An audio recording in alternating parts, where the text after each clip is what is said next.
Patrick Kachis confirmé à son poste de Premier ministre. Il aura la difficile mission de poursuivre la politique de réconciliation en Côte d'Ivoire. Et puis la Côte d'Ivoire sera présente à la prochaine phase finale de la Coupe d'Afrique des Nations. Les éléphants de Côte d'Ivoire ont obtenu leur sésame grâce à une victoire éclatante de 3-0 face au Niger. Bonsoir et bienvenue dans le journal. L'ex-secrétaire général de la présidence de Côte d'Ivoire, Patrick Kachis, chef du gouvernement par intérim depuis le 8 mars dernier, a été confirmé aujourd'hui à son poste de Premier ministre par le président Ouattara. Patrick Kachis, qui va proposer un nouveau gouvernement dans les meilleurs délais. Le portrait du technocrate avec nous, Sangaré et Alassane Drabo. Locataire de la primature depuis ce vendredi 26 mars, après 2 semaines d'intérim. Patrick Kachis devient ainsi le 6e Premier ministre sous la gouvernance d'Alassane Ouattara. Né en 1955 à Paris, en France, Patrick Jérôme Kachis est titulaire d'un master des sciences en management obtenu à l'université de Stanford, aux États-Unis, et un diplôme d'ingénieur de l'École supérieure d'électricité de Paris. Le nouveau Premier ministre a fait ses études secondaires et universitaires en Côte d'Ivoire, où il a obtenu son baccalauréat série C au lycée classique de Cocody et une maîtrise de physique à l'ex-Université nationale de Côte d'Ivoire, devenue Université Félix Houphouët-Boigny de Cocody. C'est un habitué des questions de développement national. Technocrate et cadre dans l'administration ivoirienne, Patrick Kachis est à l'origine de plusieurs réformes institutionnelles. Ce sont notamment pour le secteur de l'énergie, la création de l'autorité nationale de régulation du secteur de l'électricité et la SOPIE en 1999. Il est aussi l'initiateur de l'ARCC, Autorité de régulation du café-cacao, pour avoir été le délégué du gouvernement en charge de la réforme de la filière café-cacao en 2000. De 2000 à 2017, il occupe sans discontinuité le poste de ministre des Infrastructures économiques, d'abord sous le président Laurent Gbagbo, 2000 à 2010, et ensuite le président Alassane Ouattara, 2010 à 2017. À la tête de ce département ministériel, Patrick Kachis est à la base de la naissance en 2001 de l'AGEROUTE et du Fonds d'entretien routier. On lui attribue également la création de l'Office national de l'eau potable en 2006. En 2017, cet administrateur chevronné connaît une promotion avec une nomination au poste de ministre d'État, secrétaire général de la présidence de la République, responsabilité qu'il occupe jusqu'en mars 2021. Nommé Premier ministre ce vendredi 26 mars, Patrick Kachis doit maintenant soumettre une équipe gouvernementale à Alassane Ouattara dans les prochains jours.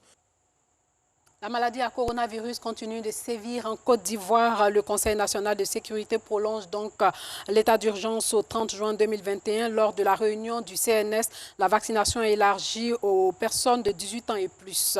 Il faut procéder à la décentralisation de la campagne de vaccination, poursuivre et intensifier la sensibilisation en vue du strict respect des mesures barrières. Et puis les droits de la femme, toujours d'actualité, à preuve cet appel lancé par les femmes en situation de handicap à l'endroit de la tutelle pour une meilleure prise en compte de leur handicap dans la lutte contre le coronavirus et la politique nationale d'autonomisation des femmes. La thématique de la journée, promotion économique et sociale de la femme en situation de handicap face à la maladie à coronavirus pour une Côte d'Ivoire plus équitable. Le reportage de Alassane Drabo. Aude Anne Paulette est aveugle. Ce matin, elle se trouve à l'université Félix Houphouët-Boigny pour prendre part à la célébration de la journée des droits de la femme. La cérémonie est organisée par la Fédération ivoirienne des femmes handicapées, faite hier, dont Anne Paulette est membre. La femme, normalement, elle est, je peux dire, marginalisée. Elle est marginalisée, c'est pour cette raison que elle est célébrée. Mais la femme en situation de handicap, je peux dire, elle a un double handicap. Le fait déjà d'être femme, elle est marginalisée et en plus, elle est handicapée. Donc, on est un peu oublié par la société. La pandémie de Covid-19 a bouleversé plusieurs habitudes. Les femmes handicapées en ont elles aussi fait les frais. Pour nous, personnes en situation de handicap visuel, nous avons besoin que quelqu'un attrape notre main pour nous guider. Lorsque nous allons quelque part, quand nous descendons du véhicule par exemple, pour pouvoir traverser, il faut qu'on attrape notre main. Mais avec l'avènement du coronavirus, au début, les gens avaient peur d'attraper nos mains pour nous guider, puisqu'on parlait des mesures barrières. Les albinos, les femmes de petite taille, les non-voyantes ou encore les femmes malentendantes, toutes sont unanimes. Leur handicap n'est pas toujours pris en compte. C'est d'attirer l'attention des pouvoirs publics sur les besoins spécifiques de la femme vivant avec un handicap. Parce qu'aujourd'hui, en Côte d'Ivoire, il y a tellement de structures qui sont déjà mises en place pour accompagner les femmes dans leur développement économique. Le but, c'est que toutes ces structures qui ont été mises en place par le gouvernement pour accompagner les femmes dans leur développement économique, que ces structures-là puissent prendre en compte la dimension handicap pour que leur action soit beaucoup plus percutante. Pour faire entendre leur voix, les femmes handicapées ont fait appel à Yolande Yassé, épouse du premier magistrat de la commune de Cocody. Il est important de dire que la Côte d'Ivoire est un peu à la traîne par rapport à la situation des personnes en situation d'handicap. Je voudrais m'impliquer un peu plus auprès des autorités administratives de Côte d'Ivoire afin que les droits des femmes handicapées soient pris en compte. Pour une meilleure résilience face à la pandémie de coronavirus, les femmes handicapées souhaitent une meilleure promotion économique et sociale pour une Côte d'Ivoire plus équitable. Un incendie avait ravagé dans la nuit du 22 au 23 mars dernier une partie de la case de la commune d'Abobo-Banco. Bilan 3 garages et 6 magasins qui sont partis en fumée. Ces dégâts sont estimés à plus de 100 millions de francs CFA de pertes. 4 jours après, une délégation de la Chambre des métiers de Côte d'Ivoire, la fêtière des garagistes, est allée apporter son soutien aux sinistrés. Ido Georgette, Paragassorokoni. Voici tout ce qui reste après l'incendie qui a ravagé une partie de la casse d'Abobo-Banco dans la nuit du lundi 22 mars aux environs de 4 h du matin. Bilan, 3 garages et 6 magasins partis en fumée. J'étais à la maison à 4 h du matin. J'ai un collègue qui m'a appelé, un surveillant d'ici, et le garage a pris feu. Directement, j'ai appelé mon collègue aussi. On s'est donné rendez-vous, on est venu rapidement à 4 h du matin. Vraiment, on est venu trouver que la flamme était trop. On ne pouvait pas, on a appelé les sapeurs-pompiers. À 4 h jusqu'à 5 h, ils étaient là. On s'est aidé pour éteindre le feu. Et on vient de trouver le feu était déjà grand. Le feu a commencé de là. On a commencé à partir vers le magasin. On a commencé à brûler le véhicule qui était là. La voiture même qui était là, elle était déjà finie à partir. Informé, une délégation de la Chambre des métiers de Côte d'Ivoire, la fêtière des garagistes accompagnée des autorités municipales, s'est rendue sur les lieux. Nous sommes ici sur le terrain, au nom du président Bama Kassoum, pour venir apporter notre soutien, notre compassion aux artisans sinistrés ici à la casse. Cela pose toujours le problème de l'installation des artisans, de leur recasement sur les différents sites.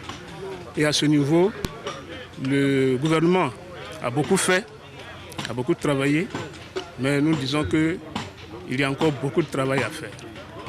Et nous regardons donc vers le gouvernement pour permettre à nos artisans de s'installer sur des sites adéquats pour leur permettre de mener tranquillement leurs activités.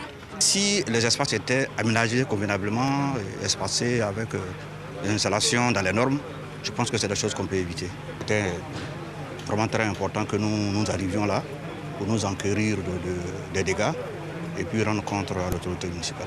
Si les causes de l'incendie restent inconnues, les dégâts, eux, sont estimés à plus de 100 millions de francs CFA selon le président du conseil d'administration de la coopérative des garagistes de Côte d'Ivoire. Il y a des matériels dans les magasins. Il y avait 3 véhicules qui étaient en état de marche qui devraient aller à la visite technique et commencer à rouler. On a 2 moteurs de la nouvelle génération, moteur de Panther qui a un compresseur qui fait, je crois, près de 60 bars.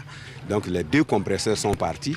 Et il y a 5 véhicules qui sont partis, y compris les magasins et les pièces détachées. Donc on peut évaluer à près de 100 millions de pertes. Nous lançons un appel à la mairie d'Abobo et aussi le ministère de l'Artisanat, voilà, qui est la tutelle, et la Chambre nationale des métiers. Selon les responsables de cette ferraille, ce n'est pas la première fois qu'une partie de la casse d'Abobo-Banco part en fumée. Elle a été créée depuis 1993 et compte à ce jour plus de 170 artisans.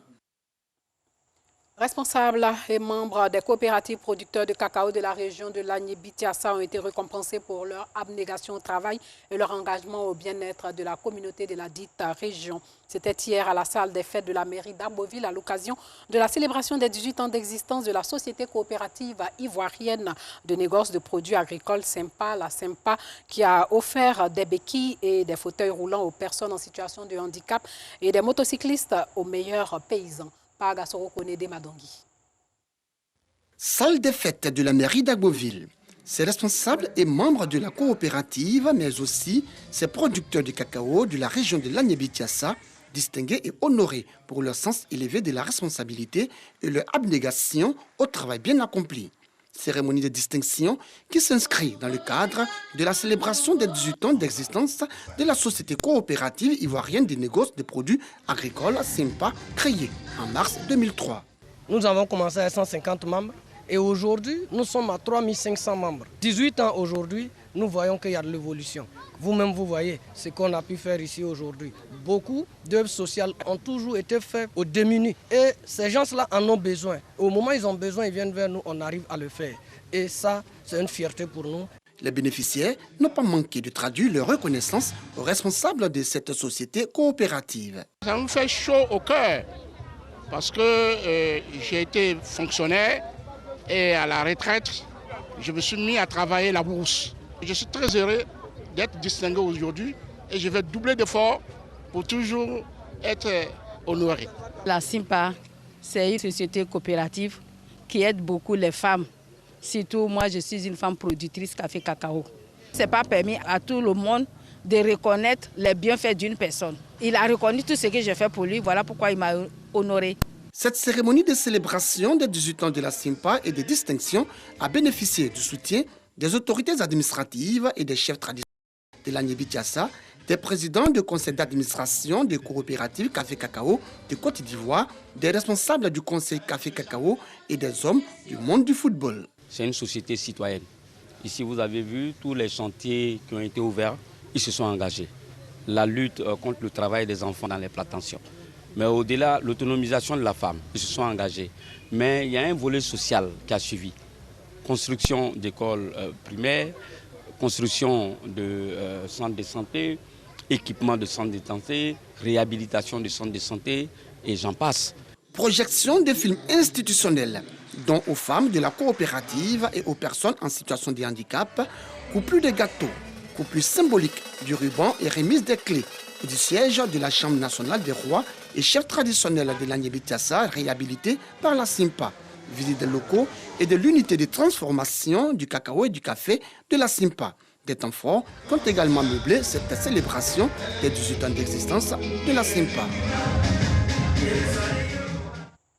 L'accès à l'eau potable demeure une préoccupation pour les autorités qui ne ménagent aucun effort pour réaliser ce besoin de toutes les populations. L'État a engagé 47 milliards de francs CFA pour l'expansion et la consolidation du réseau d'eau potable, mais cet effort est fragilisé par la fraude sur le réseau qui entraîne une perte de 59 millions de mètres cubes d'eau, soit un manque à gagner de 23 milliards de francs CFA par an. Pour juguler ce fléau, le ministère de l'Hydraulique passe à l'offensive en mettant en mission 180 enquêteurs qui reçoivent leur kit de travail au centre des métiers et de l'eau de la commune de Yopougon. Le compte rendu de Clément Boko. Dans plusieurs quartiers d'Abidjan, la quiétude des populations est souvent perturbée par des pénuries d'eau courante. Une situation à laquelle l'État veut apporter une solution avec un plan d'action précis. Le montant global du projet, c'est 47 milliards que le gouvernement a donné au secteur de l'eau pour alimenter ces 155 quartiers, pour le moment, sur près de 200 qui n'ont pas de l'eau. Des sous-quartiers. Vous pouvez voir un bon quartier urbanisé, mais il y a des petits quartiers où les gens n'ont pas de l'eau.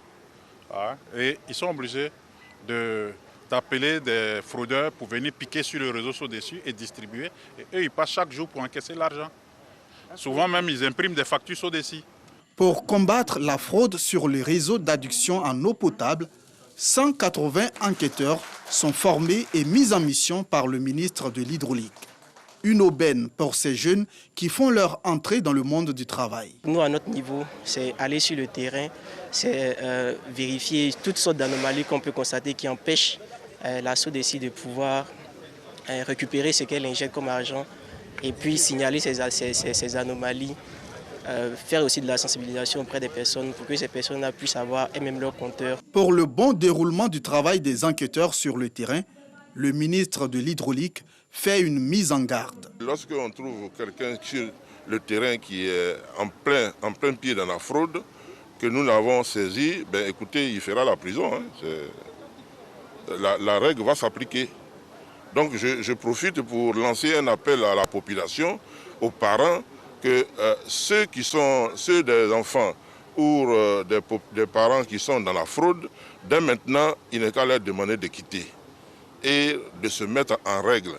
Aujourd'hui, si quelqu'un veut vendre de l'eau, bon, on est prêt à lui donner un compteur en bonne et due forme pour qu'il puisse vendre de l'eau et en faire son métier.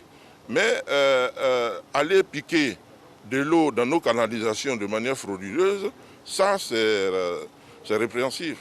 Et nous allons sévir. Selon le ministre, l'État perd chaque année 23 milliards de francs CFA à cause de la fraude, soit 59 millions de mètres cubes d'eau produits à perte.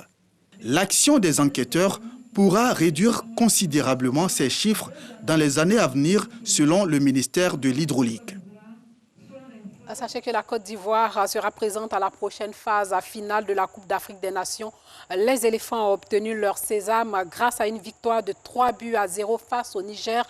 Serge Aurier, Max Gradel et Wilfried Canon sont les auteurs des buts de la Côte d'Ivoire. C'était en fin d'après-midi aujourd'hui au stade Seyni Kounché de Niamey, c'est au Niger. Voilà, c'est la fin de ce journal. Portez-vous bien.